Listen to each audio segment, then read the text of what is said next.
People knew. They knew. Did you? In the room I'm in right now that you're talking to me, there's a photograph of him playing on the Starwood stage. It's on the bookshelf.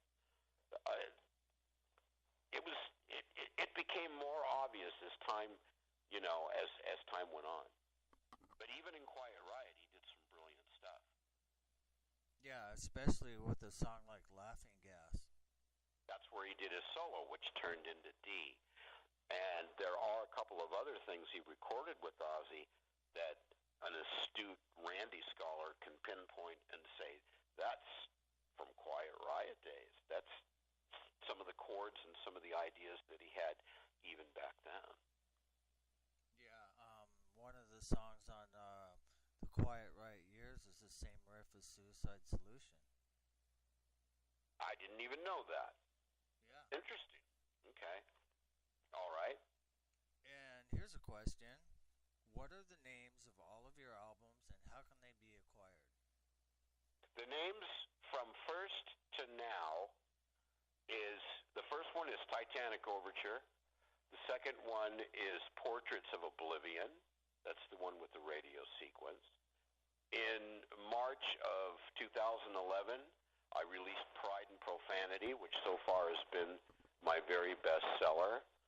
And the next record release, hopefully before the end of the year, I have to keep changing my guess as to when it'll be out because things keep coming up, as they always do, to delay it.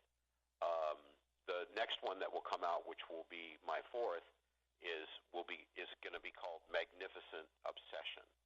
Now, if you live by an Amoeba store, you can buy them there.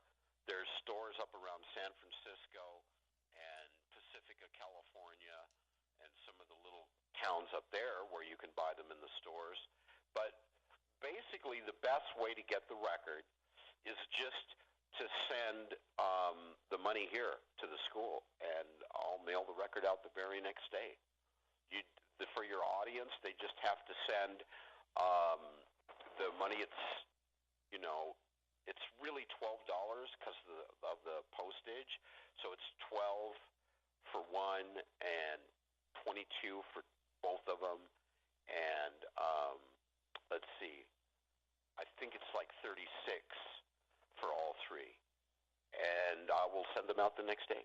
Send them to Musonia School of Music, 12111 Tierra, Valley Village, and that's 91607 California. And I'll make sure that they get them. As time goes on, they're available in more and more places, but it's been a long, slow process because I don't do like iTunes or CD Baby or any of that kind of stuff. I don't understand the technology, and I don't want people buying one tune at a time. All my music is a work that you should listen to the whole work. You should listen to all the songs on the CD because they all belong together on that CD. I don't want somebody just getting one. Yeah, listen up, world, on that one. Yeah. And then there was a band that you had together years later with Kelly Garney. Can you tell me about that? With Kelly Garney, it wasn't a band that we had. It was a band that we played in. We went back to Ohio on a couple of different occasions, and the first occasion we played with a band called No Sky Today, and that band was put together by people back there. There was a manager, actually a fanager.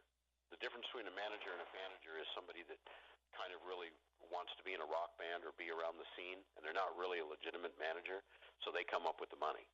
That's a fanager. Anyway, there was a fanager back there that put the band together and spent a bunch of money making a really nice recording, and that band was called No Sky Today.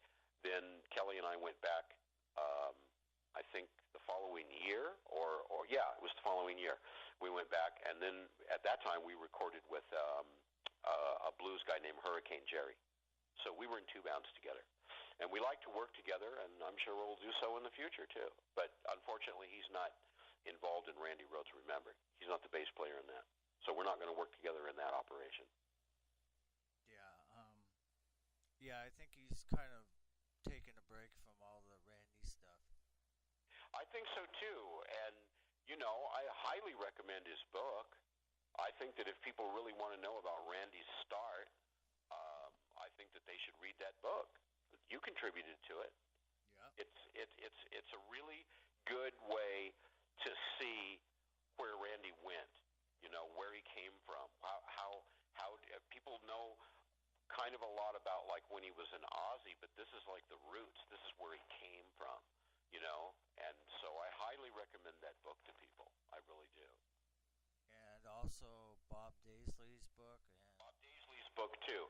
The books that the family recommends is Kelly Garney's book, and that book's titled Angels with Dirty Faces. Bob Daisley's book is not all about Randy, but a good part of it is, and the part that's about Randy is really, really well written, and it's very informative. I learned probably more about my brother from reading that book than any other book that described times of his life that I wasn't around to share. Even Rudy's book, which we also think is good, but in Bob Daisley's book, he really sheds light on a bunch of very interesting aspects of that band, getting together and writing tunes and then recording them. So that book is called For Fact's Sake. So I recommend For Fact's Sake. I recommend the Angels with Dirty Faces, and Rudy's book, I guess, is good too. I would have to say that it's good. It's been like 3 or 4 years since I read it, so it's not that clear in my mind. But I remember I thought it was good, and I thought it was accurate because the stuff that my mom used to tell me Randy talked about on the phone, Rudy talks about that in the book. So it must be fairly accurate. And what about Ron Sobel's book? Well, of course, as far as Ron goes, the pictures are pretty good. He took them. We used to call him Kevin Stooge because Kevin would point and then Ronnie'd have to take a picture. Come on, Ronnie, take a picture. Take a picture. And then Ronnie was forever taking pictures of everything. Well, then he has a DVD that comes with his book. And I got no comment on that. Well, I got one comment on it. People that read that, they ought to bear in mind who isn't there and who they're not talking to, not who's there. Yeah. And now, Ronnie Slabo, I don't have anything against him for coming out with his little book. That's okay. But he's all hooked up with a whole bunch of people that we won't talk about, and those people we're not on good terms with them, and he's actually real tight with those people. So there's other books that we absolutely. I mean, I can't believe that this book comes out from this guy in England, right? And he writes this book, shows the iconic picture of Randy on his shoulder. On the back cover, he has the wrong age for Randy passing. Now, can you believe that? He didn't even get his vital statistics right. And he puts it on the back cover. Now, I read that book, and I counted 148 inaccuracies or complete out-and-out falsehoods. And that's where I stopped counting. And I wasn't done with the book yet. So, there's a lot of hardcore Randy fans. They know the stories. They know the truth. Why would you pay money to buy a book that isn't accurate? That's just crazy. And there's more books. You know how many books there are on Marilyn Monroe? I heard something like over 1,000. There's 1,000. Right around 1,000. And there's going to be a lot more books written about Randy. But the problem is you want to read a book that tells you how it really, really, really was. And to be able to do that, you have to take the time to track down people and to see what they all have to say. If 9 people say the same thing about me, it's probably true or a degree of it's true. If you ask one person and they say something, well, that might be somebody that doesn't like me, or it might be somebody that likes me too much. Although I don't know anybody that would fit that category. So, what did Randy think about Jimi Hendrix? Randy liked Hendrix, by the way. He liked Hendrix. And another myth that should be discussed here is there was no animosity whatsoever between him and Eddie Van Halen. They were both very, very happening on the scene, and Randy thought he was a good player. He wasn't Randy's favorite LA guitarist. George Lynch was. But there was no animosity. There was no contest. That's something that people have invented. Yeah. And one question I wanted to ask you for sure is who was really close to Randy and who pretends to be? All right. I can't go into that because some of the people that pretend to be, they're the people that we really can't talk about. I can tell you this.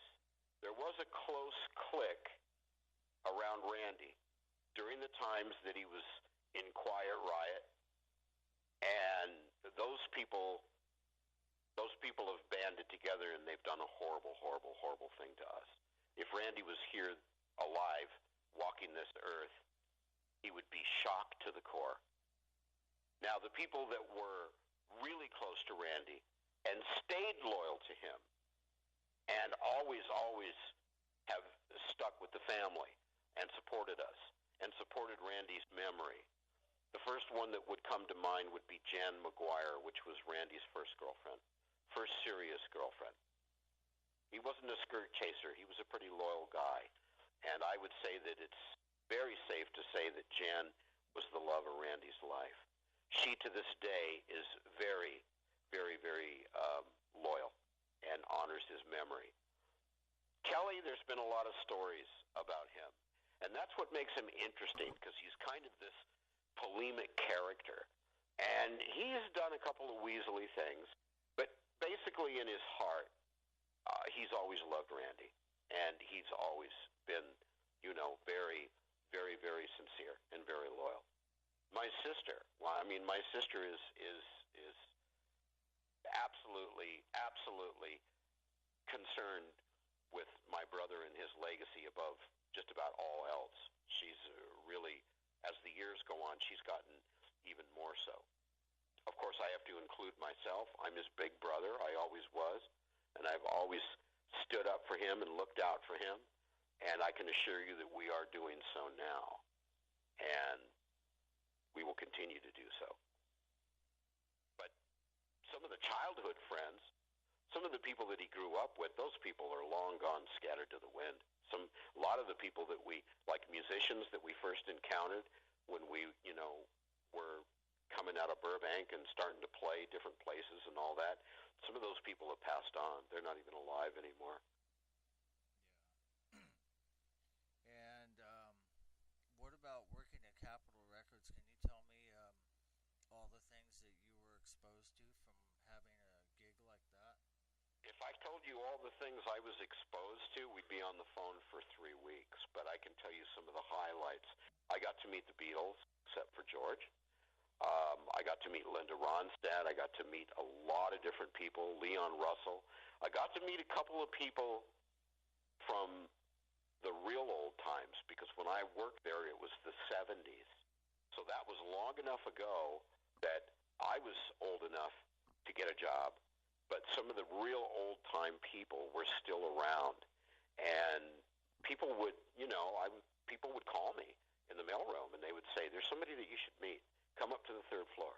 Come up to the 5th floor. Come up to the 8th floor. And then, like if you're in mailroom office services, you can do people little favors. You can send things out for them, and they repay you by letting you know